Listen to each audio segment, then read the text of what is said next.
Мэдээллийн хөтөлбөр зочны ярилцлагаар үргэлжилж байна. За сүүлийн үед хөдөлмөрийн үндэсний намыг тойрсон үйл явдлууд нийгэмд гол сэдэв болж байгаа. Тус намын ерөнхий нарийн бичгийн дарга дор чандыг намын дарга Ганбаатарын тушаалаар албан тушаалаас нь чөлөөлсөн нь намыг хоёр хуваагдахад хүргэсэн гэж үзэж байгаа. Ингээд хөдөлмөрийн үндэсний намын цаг үеийн асуудлаар мэдээлэл авахар бид улсын хурлын гишүүн хөдөлмөрийн үндэсний намын дарга Ганбаатарыг студидтэй хөтөлбөртөө урьсан юм а. За бидний урилгыг хүлээн авч хүрэлцсэн танд маш их баярлалаа. Тэгэхээр Ганбаатар гишүүнээ танаа намч одоо хоёр даргатай болчлоо. За одоо баг намын төвөрөөнийхөө хурлыг бас хоёр тусдаа газар хоёр удаа ингээд хийчих шиг боллоо. Бид та бүгдийн айланд нь итгэх вэ? Иргэд. Надад итгэ. За яагаад? Яагаад гэвэл яг хоо тэр холбогдох хүмүүст нь бол бид шүүх цагдаагийн байгууллага тэр 231 гэдэг тэр хуулийн заалтаар нь хуурамчаар ингэж байгууллагыг нураах гэж оролцсон энэ орлогуудад бас эрүүгийн хариуцлага үүрдэм байлээ л дээ. Тэгэхээр энэ дээр бол одоо хөдөлмөрийн үндэсний намын төв хорооны хурлын тэргүүлэгчдийн эрдэсийн бүртгэл нь байна л да. Энэ их хурлаасаа гарсан эрдэсийн бүртгэл. Тэгээ энэ дээр бүгд тамгаа дараад бүгд энд одоо ингээд хүрэлцэн ирээд энэ одоо өнөөдрийн хуралдсан төв хорооны хурлын бүрэн бүтэн байдлыг ингээд бүгдийг гаргаж ирсэн байгаа. 58 гишүүнтэй төв хорооны тэндээс 44 нь одоо энд хуралдаанд оролцож санал бодлоо илэрхийлсэн байгаа. Ингээд одоо бид бол яг хөө өнөөдөр бид нэг удирдлагын бүрэлдэхүүндээ томоохон өөрчлөлт оруулж байгаа хэдэн дарга сэргийн нэг асуудал ярьж байгаа да биш. Ерөөсөө манай хөдөлмөрийн үндэсний нам бол гишүүдийн нам, зарчимдаа үнэнч. Гишүүд одоо хяналтандаа бүхнийг байлгадаг. Жирийн гишүүд дэмжигчид бол энэ намын өмчлөгч эзэдэн шийдвэр гаргагч нар гэдгийг л нотолж байгаа үйл явц юм аа.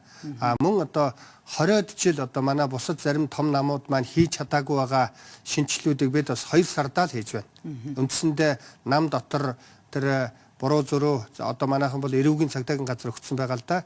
Одоо гишүүдийн итгэлийг одоо худалдаж наймаалдаг, ашиг сонирхлын зөрчлөөр ашигладаг энэ үйл явц бол зарим намуудад байдаг. Бүлэглүүд нь шийдвэр гаргаад түүнийг гишүүд нь одоо зүгээр л гараа өргөдөг тийм байдлыг манай нам дээр бол гишүүд эзэд. Гишүүдийн төлөө бид ажиллана гэдэг энэ зарчимдаа л бид байгаа. Тэгэхээр одоо та бол энэ танаа намын асуудал анх гарч ирэхэд магадгүй олгоо агаравч толгоондоо гэдэг зарчмаар тогоондоо гэдэг зарчмаар ярьсан байх л да. Манай нам бол хагаралгүй, хямралгүй л гэдээсэн. Өнөөдөр бол одоо ингээд нуухын аргагүй болчлоо л да. Өнөөдрийн одоо намын төвөрөөнийхөө хуралдаанаар ямар шийдвэр төрсөн бэ энэ удирдлагын асуудлаар? За бид бол ерөнхий нарийн бичгийн дарга Одонгой гэж одоо манай намын гишүүнийг сонгосон байгаа. Удирдах зөвлөл дээр бас 1-2 хүнийг өөрчилж 9 хүний бүрэлдэхүүнтэйгээр удирдах зөвлөл маань одоо хуучнараа ажиллаж байна. Дээр нь нэмээд хэлэхэд бол урд нь би ямар ч одоо буруугүй, зөрүүгүй манай нам их сайхан гэж нэг одоо яриаггүй зүгээр яг манай дотор асуудал байгаа. Энийг бол тэрийг нэг их халихыг бол хүсээгүй шүү дээ. Одоо ч би халихыг хүсэхгүй байгаа шүү дээ. Би хүний нэр хэлэхгүй байна. Ямар нэгэн хүн ярьсангүй манай нам дотор алдаа байсан. Энийгээ бид засаж чаддаг эрүүл нам, ил тод нам, манай нам амьд нам гэдгээ л хэлж байгаа. Энэ бол харин ч бүр одоо би намын дарга болоод нэг сар гаранхан болж байна. Ямар нэгэн буруу зүйл байхад за энийг хүндчүүл одоо миний даргын асуудал яригдана, нэр хүнд онон барина гэдэг ийм юм ярихгүйгээр одоо бодохгүйгээр шууд хортой өвсийг таслах ёстой. Эрүүл ил тод зарчмаараа байх ёстой. Ер нь бол шинээр үүсэх ямар ч ирээдүйтэй намыг зүгээр орхихгүй энэ бүлэглүүд. Анхнаас нь дотор нь бөмбөг суулгадаг. Тэгэхээр энэ бужигнаж байж л хөлөө бид олдог. Энэ донслогоонтой хэцүү замаар бид явж байгаа гэдгийг мэдэж байна. Ганцхан зарчмаал бариад байвал ямар ч бэрхшээлийн ард эргээд гишүүд дэмжигчд маань ингээд итгэлийн хураавал бид хол явна. Анхнаасаа л ингээл ийм нэг үл ойлголцол ийм нэг гишүүдийг мань зүгээр нэг ийм эрх мэдэлд хүрэх багаж гэж ойлгоод байгаа тийм байдал байхад дугай байгаа л байвал тэгвэл Ганбаатар биш болж ихтэн. Ер нь Ганбаатар ирээдүнгээ нэр хүндээ энээс болж алдах вэ гэсэн тийм хандлага миний найз нөхөд ч ярьж байна л та. Энэ ирээдүнг чинь Ганбаатарх биш. Ард иргэд надад өгсөн. Ард иргэд дуртай үедээ буцааж авна. Надад байгаа үед нь шин хүчтэй зөв хүмүүсийг Монголын улс төрд оруулахад л тусдын болохын төлөө энэ шинэ намыг сонгож ажиллаж байгаа. Энэ утгаараа ямар нэг хэн нэг улсын хурлын гишүүн олон танигдсан хүн ингэж ажиллахгүй бол энэ сонгуулийн хууль чинь энэ 76 буцаа суухал хууль шүү дээ. 18 хоног сурталчилгаа гэдэг бол шинэ хүмүүст боломжгүй зүйл. Боломж олгохын тулд шинэ улс төрийн хүч гарч Монголын улс төрийг засахын тулд бид өнөөдөр бас Монголын хөдлөлт зүтгэж байгаа. За тэгэхээр та бол түрүү хэллээ шүү дээ. Одоо энэ нөгөө намын дарга, намын одоо нөгөө дарга чинь өөрөлдөх юм бол найдлаа гэж. Энэ хүн маань одоо хуурамчаараа өөрийгөө одоо энэ албан тушаалд нэрлэж гэнэ гэж хуулийн зүйл залт байт юм чи одоо ямар зүйл залтаар ямар хариуцлага оногдуулт юм хаанаас ямар байгууллага? бид эрүүгийн цагдаагийн газар өгсөн байгаа. Прокурор дээрээс бол одоо бас энд нэрийн үүсэг барь гэсэн тийм нэг нарийн процессын юм хугацаа авдаг юм байна л да. Би одоо тэр хуульчтайгаа ярьж байхад 231 дугаар заалтал гэж нэг юм тогтоосон. Тэгээд тэрийг бол нарийн манай ажлын албан дээр ажлын хэсэг гараад ажиллаж байгаа. Тэгээд иймэрхүү зүйл дээр бол тэртээ тэргөө зарчмаар бариад явбал бид болно. Тэгээ одоо нөгөө талын одоо улсууд төр дор чанд найдлаа гэх танаа нөгөө намын нөгөө дарга маань энэ хэд маань ер нь юуны төлд яах гэж яваад байгаа юм бол би бас тэрийг ойлгохгүй иргэд ч ойлгохгүй байгаа. Тэгээ хүний нэр хэлэх нь хаашаа зүгээр ер нь бол манай нам дотор анханаас нь ингэж бөмбөг суулгасан гэдгийг би одоо түрүү хэлсэн.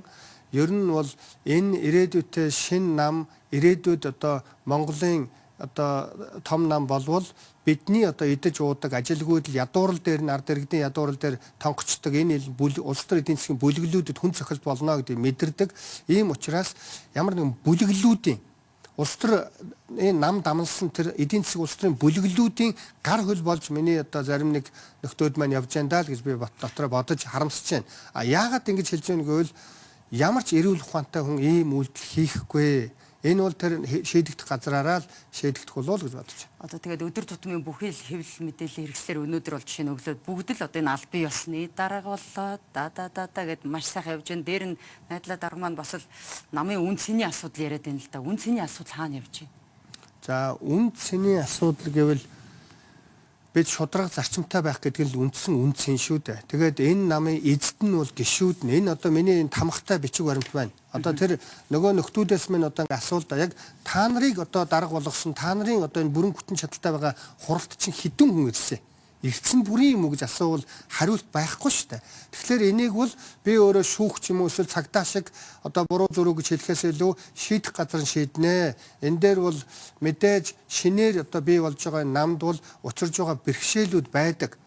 Одоо бусад жижиг намууд байна уу том намууд ч гэсэндээ ихэнх үедээ ийм гарч байсан. Ер нь хөдөлмөрийн үндэсний намд Ганбаатар яагаад анханасаа элсэж орсон даргаар нь одоо цаашид ажиллах болно. Сонгуульд бид ялт байгуулна, орно. Энийний цаа зорилго бол шинээр зөв хүмүүсийг Монголын улс төрд гаргахгүй бол энэ янзаараа дахиад 4 жил болвол бид маш хүнд байдалд орно. Алдаа засахын аргагүй болно. Тэгэхээр чи одоо Монголын нийгэмд энэ 76-аас өөр хүн байхгүй юм шиг энэ байдалтай загнаж байгаа байдалд нь би дургуутж байна.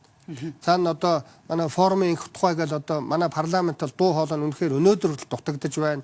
За залуучуудаас яри би заавал хөдөлмөрийн үндэсний намд мундаг хүмүүс байна гэж би хэлсэнгүй шүү дээ.